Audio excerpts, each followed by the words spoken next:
Welcome to కీటాక్స్. రాజధాని విషయంలో YCP policy మారుతోందా? విధానాన్ని పునఃసమీక్షించుకుంటామని వైసీపీ సీనియర్ నాయకుడు బొత్స సత్యనారాయణే చెప్పారు అని పత్రికల్లో ప్రధానంగా రావడం రాజకీయ వర్గాల్లో చర్చకి దారితీస్తోంది. రాజధాని విషయంలో టీడీపీ కూటమి అనుసరిస్తున్న పాలసీనే కరెక్టా, జగన్ విధానంలో సవాళ్లు ఏమైనా ఉన్నాయా ఏపీకి అనేది డీటెయిల్డ్ గా ఈ వీడియోలో చూడబోతున్నాం. Don't forget to subscribe కీటాక్స్.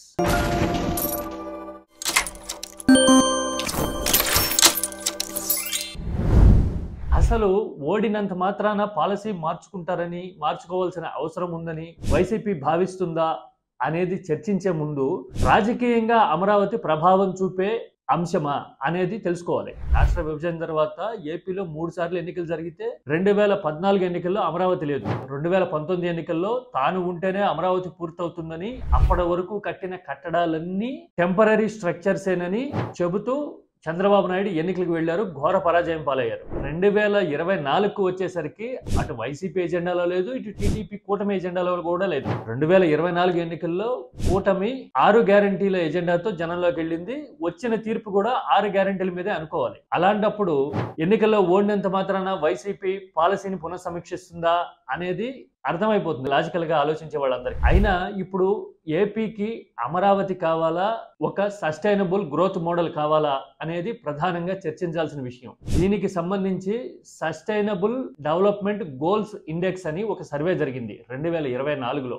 ఐక్యరాజ్య సమితి బృందం సహకారంతో నీతి ఆయోగ్ దేశవ్యాప్తంగా ఈ సర్వే చేసింది. ఈ సర్వే డీటెయిల్స్ చూస్తే ఏపీకి చాలా విషయాలు అర్థమవుతాయి. సస్టైనబుల్ డెవలప్మెంట్ గోల్స్ ఇండెక్స్ లో దేశంలోనే 2 దక్షిణాది రాష్ట్రాలు అగ్రస్థానంలో నిలిచాయి. కేరళ ఫస్ట్ పొజిషన్ లో ఉంటే తమిళనాడు 3వ పొజిషన్ లో ఉంది.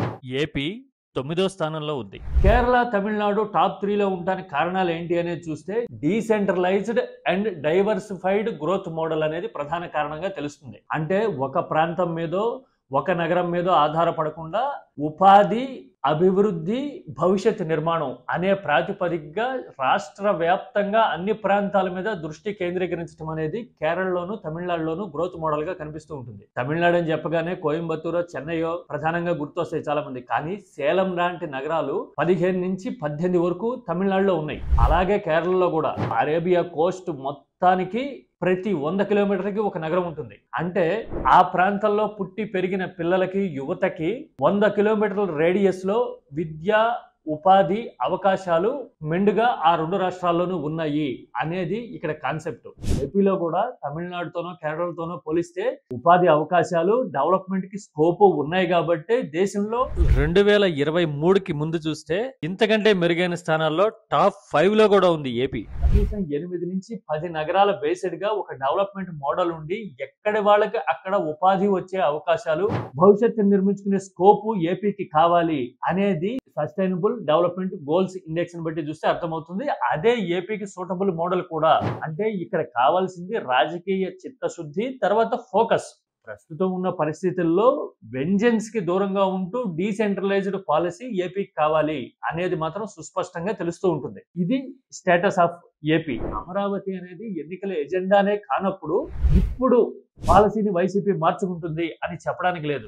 రాజధాని విషయంలో వైసీపీ పాలసీ మారుతుందనో ఇంకొకటో చెప్పడం మూలన, ప్రచారం చేయడం మూలన ప్రస్తుతానికి జనంలో కొంత కన్ఫ్యూజన్ వస్తుందేమో కానీ, రాజధాని విషయంలో కానీ, తాను అనుసరించిన డెవలప్మెంట్ మోడల్ విషయంలో కానీ జగన్ రిలక్టెంట్ గా ఉండే అవకాశాలు, దానిపైన నిలబడే అవకాశాలు ఎక్కువగా ఉంటాయి. బొత్స సత్యనారాయణ సీనియర్ నాయకుడు, రాజకీయంగా ఎన్నో ఎదురుగాలు చూసిన నాయకుడు. 2014లో చీపురుపల్లిలో ప్రజలు ఆయన అడ్డుకున్న పరిస్థితిని చూశారు. అలాగే 2019లో అదే విజయనగరం జిల్లా ప్రజలు ఆయన పార్టీకి బ్రహ్మరథం పట్టడం కూడా ఆయన చూశారు. అంటే పరిస్థితులు, రాజకీయాలు సీజన్ ని బట్టి, ట్రెండ్ ని బట్టి మారుతూ ఉంటాయి అనే విషయం బొత్సాకి తెలియక కాదు, వ్యూహాత్మకంగా ఆయన సమాధానం చెప్పారు అని మాత్రమే అర్థం చేసుకోవాల్సి ఉంటుంది. మరి డీసెంట్రలైజేషనే పాలసీగా ఉండాలని గత 60 ఏళ్లలో ప్రతిసారి ఫోకస్, కాన్సన్ట్రేషన్, డెవలప్మెంట్ అంతా ఒక ప్రాంతం మీద కేంద్రీకరించడం వల్ల నష్టపోయాము అని ఆంధ్రులందరూ భావిస్తున్న సమయంలో డీసెంట్రలైజ్డ్ పాలసీనే ఏపీకి సూటబుల్ అని అర్థం చేసుకోవాల్సి ఉంటుందేమో. మీరేమంటారు? రాజధాని విషయంలో వైసీపీ పాలసీ మారింది అనే ప్రచారంతో మీరు ఏకీభవిస్తారా? మీ అభిప్రాయాన్ని కామెంట్ లో చెప్పండి. Don't forget to subscribe కీటాక్స్.